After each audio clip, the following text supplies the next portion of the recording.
नमामीश्वरं सच्चिदानन्दरूपं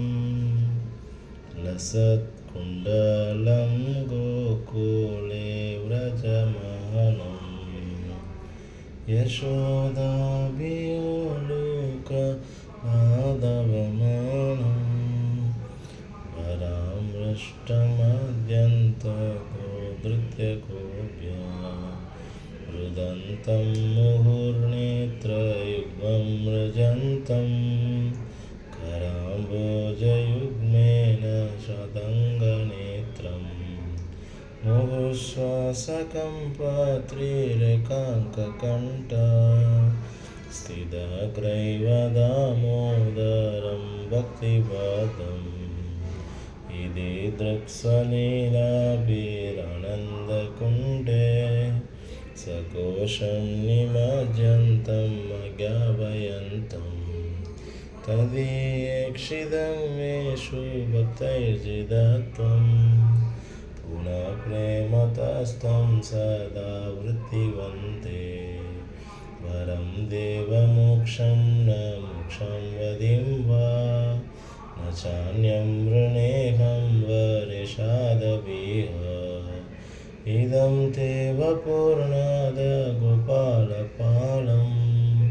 सदा मे मनसा विरसं किमन्यै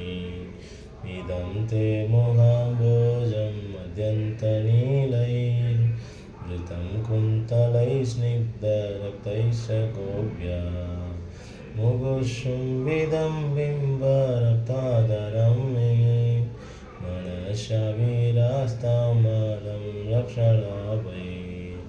नमो देवदामोदरानन्दविष्णो प्रसीद प्रभो दुःखजलाब्धिमग्नं कृपादृष्टिवृष्ट्यादिदिनं वदानो गृहाणेश मामज्ञं ये दक्षिदृक्षये कुबेरात्मजौ बद्धमुक्तैव यत्वा त्वया मोषितौ भक्तिवदौ कृतौ च तदा प्रेमभक्तिं स्वागमे प्रयच्छ मोक्षे गृहो मे स्थितमोदरे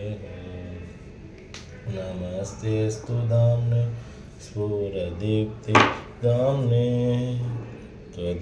त्वदीयोदरायाद विश्वस्य दाम्ने नमो राधिकायै त्वदीयप्रियायै नमो नन्दलीलाय देवाय तुभ्यं नमो राधिकायै त्वदीयप्रियायै नमो नन्दलीलाय